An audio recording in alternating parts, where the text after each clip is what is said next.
ಕೇಂದ್ರ ಸರ್ಕಾರದ 2025ನೇ ಪಿಂಚಣಿ ಕಾಯ್ದೆಯನ್ನು ಕೂಡಲೇ ರದ್ದುಪಡಿಸಬೇಕು ಅಂತೇಳಿ ಕರ್ನಾಟಕ ರಾಜ್ಯ ಸರ್ಕಾರಿ ನೌಕರ ಸಂಘದ ನಿವೃತ್ತ ನೌಕರ ಸಂಘದ ಸದಸ್ಯರು ಈಗ ಒತ್ತಾಯವನ್ನು ಮಾಡಿದ್ದಾರೆ.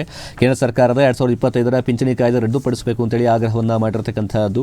ಕರ್ನಾಟಕ ರಾಜ್ಯ ನಿವೃತ್ತ ಸರ್ಕಾರಿ ನೌಕರ ಸಂಘದಿಂದ ಈ ಒತ್ತಾಯವನ್ನು ಮಾಡಲಾಗಿದೆ.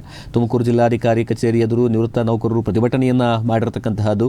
ಕೇಂದ್ರ ಸರ್ಕಾರದಿಂದ ನಿವೃತ್ತ ನೌಕರರ ಪಿಂಚಣಿ ನಿಲ್ಲಿಸುವಂತೆ ಆದೇಶವನ್ನು ಮಾಡಿರತಕ್ಕಂಥದ್ದು. ಪಿಂಚಣಿ ಹೆಚ್ಚುವರಿ ಡಿಎ ಸೌಲಭ್ಯಗಳ ಸ್ಥಗಿತಕ್ಕೆ ನಿವೃತ್ತ ನೌಕರರು ಇದೀಗ ಗರಂ ಆಗಿದ್ದಾರೆ. ಕೇಂದ್ರ ಸರ್ಕಾರದ ಆದೇಶದ ವಿರುದ್ಧ ದೇಶಾದ್ಯಂತ ಪ್ರತಿಭಟನೆಯನ್ನು ಮಾಡಲಾಗ್ತಾ ಇದೆ. ಪಿಂಚಣಿ ಅಂತಕ್ಕಂಥದ್ದು 30-35 ವರ್ಷಗಳ ಪರಿಶ್ರಮದ ಪ್ರತಿಫಲ. ಸಾಮಾಜಿಕ ನ್ಯಾಯ, ದುಡಿಮೆ ಹಕ್ಕಿಗೆ ಕೇಂದ್ರದಿಂದ ಚ್ಯುತಿಯಾಗಿದೆ. ಕೇಂದ್ರದ ಕಾಯ್ದೆ ಹಿಂಪಡೆಯುವಂತೆ ರಮಾಕುಮಾರಿ ಈ ಬಗ್ಗೆ ಆಗ್ರಹವನ್ನು ಮಾಡಿದ್ದಾರೆ.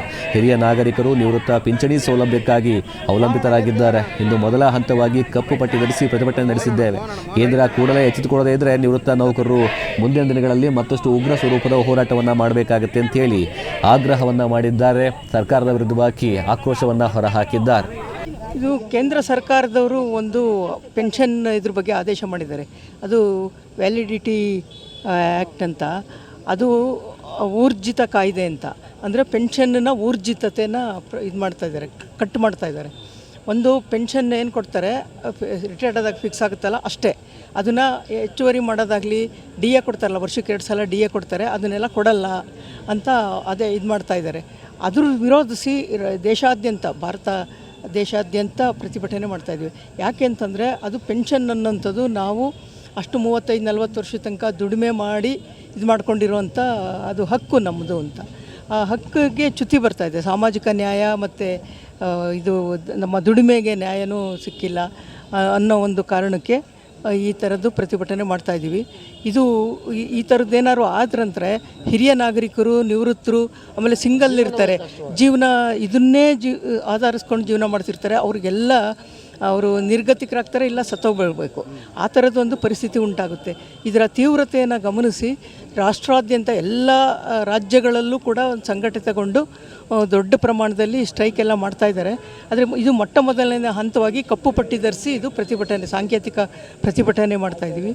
ಹಾಗೆ ಎಲ್ಲ ನಮ್ಮ ರಾಜ್ಯದಲ್ಲೂ, ಬೆಂಗಳೂರಲ್ಲೂ ಮಾಡ್ತಿದ್ದಾರೆ, ಬೇರೆ ಬೇರೆ ಜಿಲ್ಲೆಯಲ್ಲೂ ಮಾಡ್ತಿದ್ದಾರೆ, ತಾಲೂಕಲ್ಲೂ ಮಾಡ್ತಾಯಿದ್ದಾರೆ.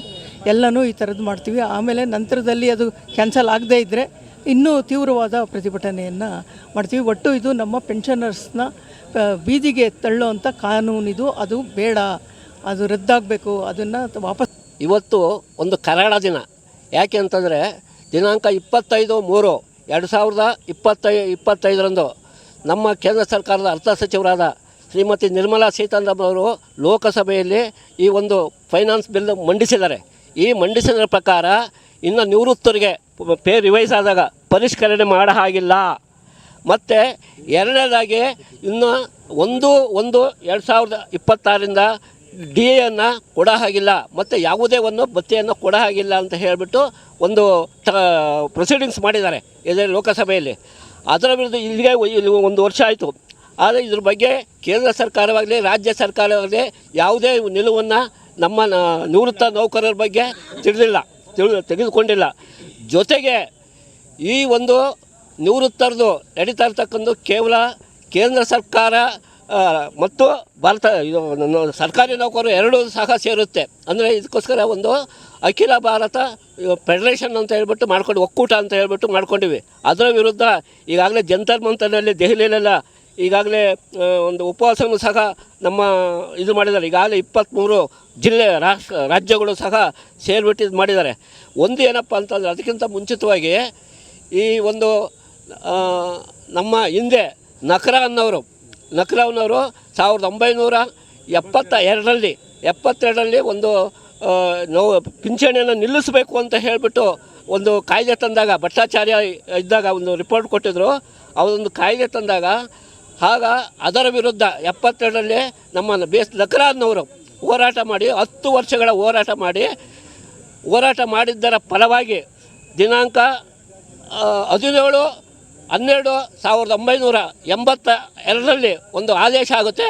ಅದೇನಪ್ಪ ಅಂದರೆ, ನಿವೃತ್ತರು ಕೇಳ್ತಕ್ಕಂಥ ಯಾವುದೇ ಭಿಕ್ಷೆ ಅಲ್ಲ, ಇದು ಆ ಜನ್ಮದ ಸಿದ್ಧ ಅಂತ ಹೇಳ್ಬಿಟ್ಟು ಒಂದು ಆಗಿನ ಸುಪ್ರೀಂ ಕೋರ್ಟ್ ಜಡ್ಜ್ ಆದ ವೈ ಬಿ ಚಂದ್ರಚೂಡನ್ ಅವರು ಒಂದು ಇದು ಮಾಡಿದ್ದಾರೆ. ಆ ಒಂದು ನೆಲೆಯ ಮೇಲೆ ಈಗಿನ ಸರ್ಕಾರ ಇದನ್ನು ಮಾಡತಕ್ಕದ್ದಲ್ಲ. ಇದನ್ನು ನಾವು ಪ್ರತಿರೋಧಿಸ್ತೀವಿ, ವಿರೋಧಿಸ್ತೀವಿ. ಅದಕ್ಕೋಸ್ಕರ ಎಂಥ ಹೋರಾಟನೇ ಮಾಡಲಿ ನಾವು ಇದನ್ನು ಖಂಡಿಸ್ತೀವಿ. ಹೋರಾಟ ಮೂಲಕ ನಾವು ಜೈಲಶಾಲೆ ಆಗ್ತೀವಿ ಅಂತ ಹೇಳ್ಬಿಟ್ಟು ಈ ಸಂದರ್ಭದಲ್ಲಿ ಹೇಳೋಕ್ಕಾಗ್ತೀನಿ. ಜೊತೆಗೆ ಈ ಒಂದು ಸಭೆ ಇದು ಜಿಲ್ಲಾ ಮಟ್ಟದಲ್ಲಿ ಜಿಲ್ಲಾಧಿಕಾರಿಗಳ ಮೂಲಕ, ತಾಲೂಕು ಮಟ್ಟದಲ್ಲಿ ತಹಶೀಲ್ದಾರ್ ಮೂಲಕ ಈ ನರೇಂದ್ರ ಮೋದಿ ಅವರಿಗೆ ಈ ಒಂದು ಭಿನ್ನ ಒತ್ತಡವನ್ನು ನಾವು ಕಳಿಸ್ತಾ ಇದ್ದೇವೆ. ಇದು ಕೇಂದ್ರ ಸರ್ಕಾರದವರು ಒಂದು